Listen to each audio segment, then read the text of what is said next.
Hello, and welcome to Let's Meet the Virologists, a podcast about the people behind today's virology headlines. People just like you working to understand viruses and how they affect you. During the COVID-19 pandemic, we are talking with students involved in coronavirus and COVID-19 related research so that you can learn who they are and what they do. I am Larissa Thackeray, and I am hosting this podcast from America's Heartland in St. Louis, Missouri. The cost, speed, and availability of reagents continue to plague COVID-19 research and testing efforts to date. On October 7th, 2020, we talked with Christian Mugisha, a graduate student in the Kutluay lab at Washington University School of Medicine, who worked on a test to help resolve this issue. Christian got his undergraduate education at California Baptist University as a Rwandan presidential scholar, and joined the Molecular Cell Biology graduate program at Washington University in 2017.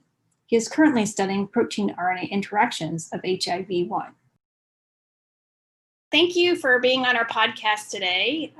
Why don't you tell us a little bit about yourself? Thank you, Larissa. My name is Christian. I'm a molecular cell biology PhD candidate here at WashU in the lab of Dr. Sebla Kutluay. I'm originally from Rwanda, and I'm very interested in viruses. So to follow up on that, back in Rwanda, how did you become interested in viruses or just biology in general? I have to say at the beginning, my interest was overall in science. When I was in high school, we used to have visitors. My high school was a science-focused high school, and we used to have visitors from the University of Rwanda as well as from universities in other countries come and tell us about different projects they did in biology, chemistry, and sometimes physics. And it was very intriguing to me how all those guys could think way beyond the obvious. And I thought that was something that I wanted to do. And is your family involved in science or sort of higher education? What was your background? No, so my dad is a mechanic, and my mom was for a long time a secretary, but they both have high school degrees. So my interest in science was mainly due to the Rwandan government outreach programs. They were trying to encourage younger generations to be involved in sciences. Can you describe in a little bit more detail sort of the precise steps that you took to get to your bachelor's and then to your PhD? So the education program in Rwanda, I think, is a little bit different from that in the US. In a way that starting with 10th grade in Rwanda, you have to focus on 3 main subjects. And I chose to focus on physics, chemistry, and biology. And I was mainly interested in biology and chemistry. And the Rwandan government had this program where they would pick some science students based on performance, and they would give them scholarships to countries in Europe or the US, sometimes China as well. And I was very fortunate to be chosen as one of the Rwandan scholars. And my scholarship led me to go to college at California Baptist University, which is a small college in Riverside, California. What was that like, moving to Riverside from Rwanda? It was a very big difference. It was a very big difference. I think my first year, I didn't even really notice much change because there was so much excitement. But starting with my sophomore and junior year in college, it started to be a little hard because then I was noticing the differences between the cultures and I had to find ways to adjust. And how did you get to your then, once you graduated, how did you pick your next lab? So my college was a small liberal arts college, and there was not much science going on beyond teaching. And as an undergrad, I had to find research opportunities mostly during the summer time. And I was involved in two research programs during my sophomore and junior year in college at Princeton University. The first time I worked in the lab of Mohammed Donia, and they focus mostly on small molecules that regulate interactions in the human microbiome. And the second time around, I worked with Dr. Zema Gitai, and we worked on a project on antibiotic resistance. And that's really when I noticed, well, I started having interest in going to grad school as I was working closely to one grad student and postdoc at the time. And I was looking for the best microbiology programs, and I think that's what led me to WashU. How did you actually pick the lab you're in today? So that was, I have to say, when I got to WashU, that was a little bit of not an easy decision to make. During my orientation, I met with my current mentor, Dr. Sebla Kutluwai, and I was very interested in her work, mostly because it's not, for the record, we work mostly on HIV biology. And I was very interested because the work involves also some molecular biology, like the protein RNA interactions. And I thought that was something that could be applied if I later wanted to work in a different field.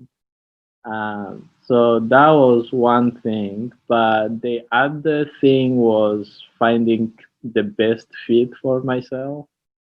I think when I came to WashU, I was struggling with confidence to say. I I didn't have much experience with lab work, and I think that Sebla was willing to let me learn early, and she was very supportive, and I thought that was a really good fit for me. I guess to follow up on that, what's been the most difficult thing you've had to overcome so far in your scientific career so far? I think the most difficult thing for me has been to learn not to rush and to be patient. So when I got here first, I have to say it's always been my experience during research. I always want to rush and learn things in one day, which is pretty much impossible. So I think I've learned that it's best to be patient, do one thing at a time, learn, even if it's a slow process, but you can't rush the learning process.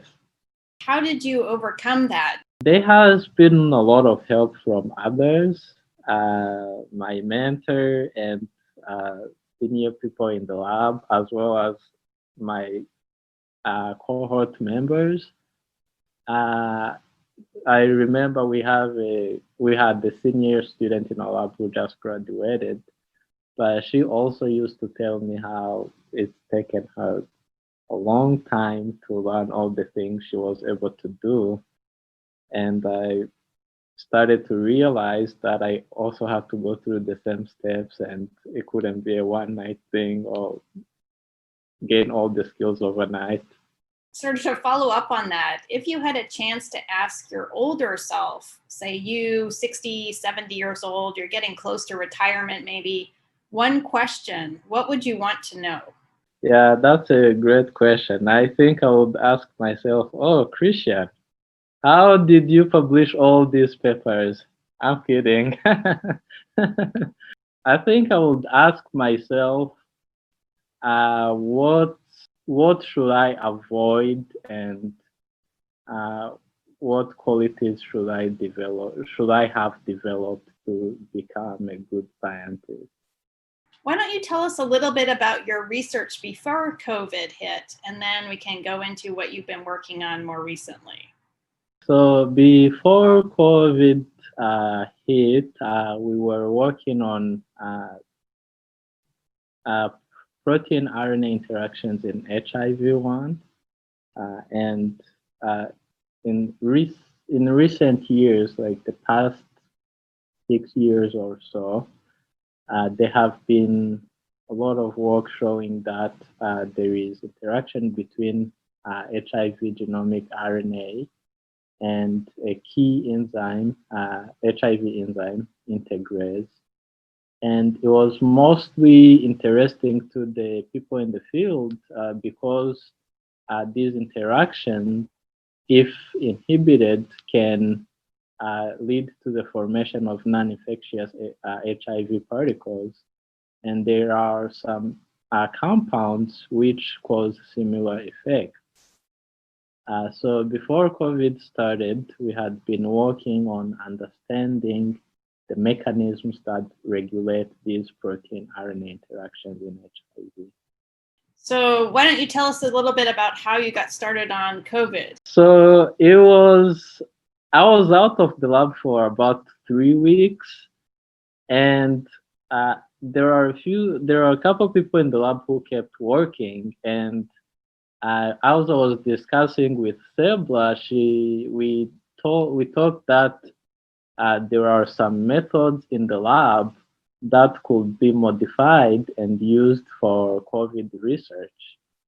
And one of the things we discussed was using this assay that is usually used to quantify HIV particles. And we thought that the method could be modified a little bit, and we could make a new version of it that would be cheaper and faster to use to quantify COVID. Oh, great. So, and is that what you guys were able to do?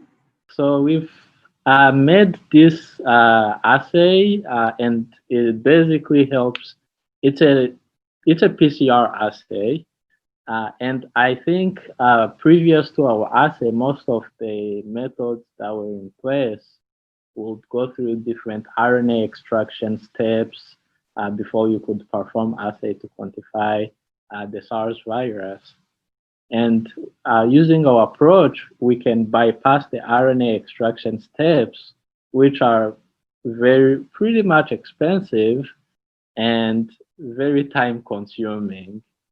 And we thought that with this new approach, the science community could save a lot of time and resources, and that would make COVID research much faster. Are you continuing to work on SARS, or do you have other projects that you're working on? I work on SARS now, but it's not my major focus for now. So every now and then in the lab, we'll have different compounds that we want to test and see if they can stop SARS replication. And usually when there are such compounds to be tested in the lab, Sebla will let me do the work. But as of now, I'm back to doing HIV-1 work. So, I guess more on the personal side of things, can you describe how the COVID-19 pandemic has affected you as an individual? It has changed a lot, I have to say. I'm usually not a very extroverted person, so I don't go out, but I like to play sports, basketball and soccer.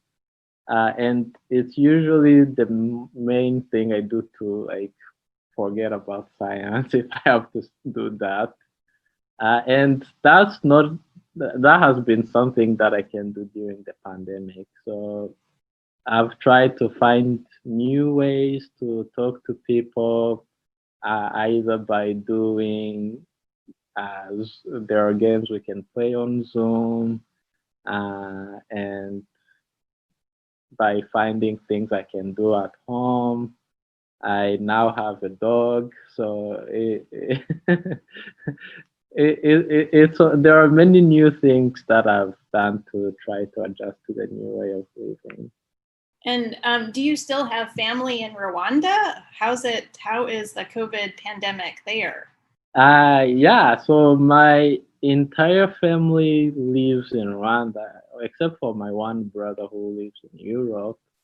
And the pandemic there, it has been contained for the most part, but my mom works at a grocery store, and we've had to convince her that she doesn't need to work, which is sometimes hard to do, because she likes to go there and talk to people.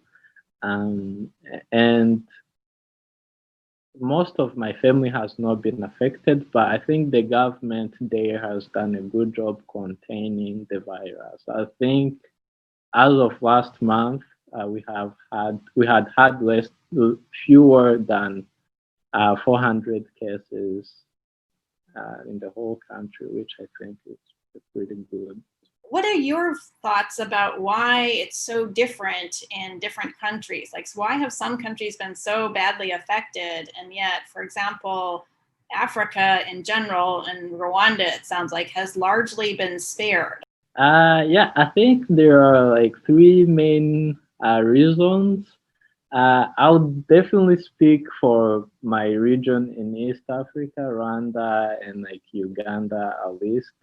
Uh, so the first reason would be, I think people there are very likely to follow like government instructions, mostly because there are also like kind of strict uh, fees and punishments if people don't follow their instructions.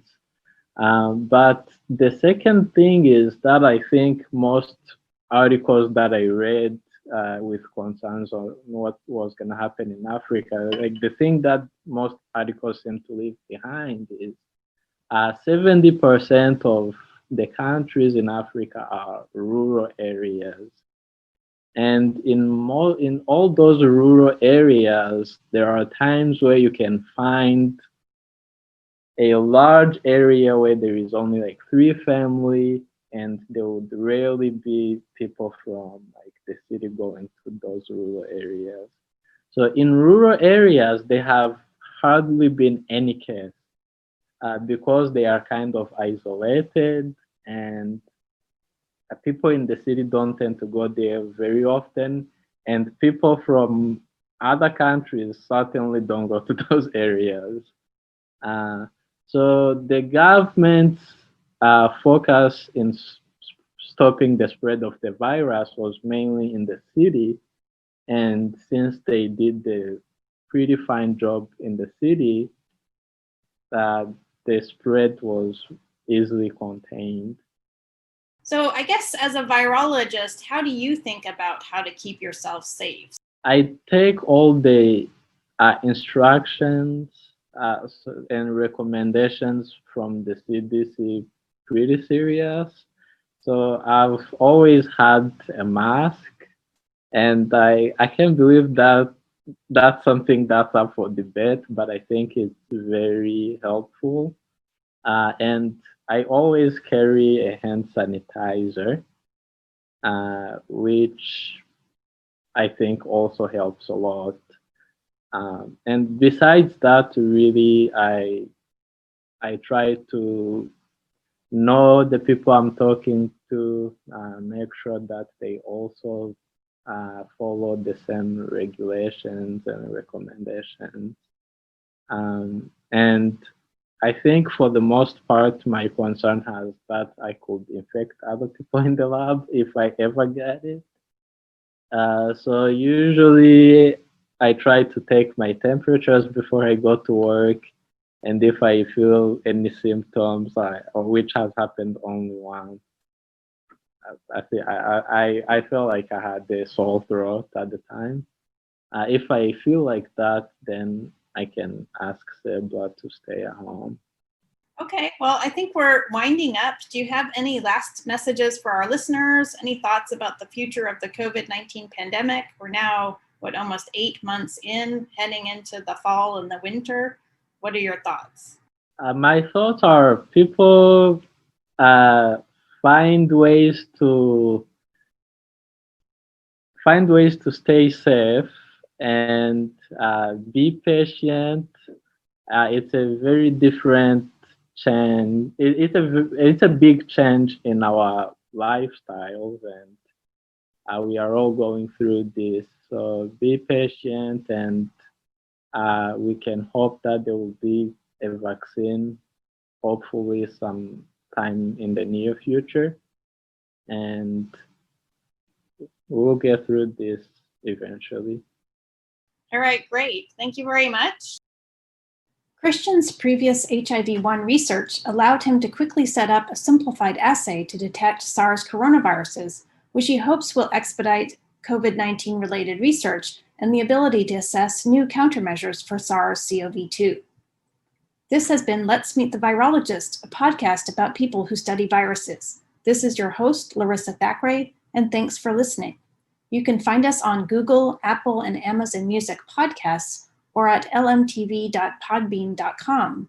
If you are a virologist interested in sharing who you are and what you do, please contact us at letusmeetthevirologist@gmail.com.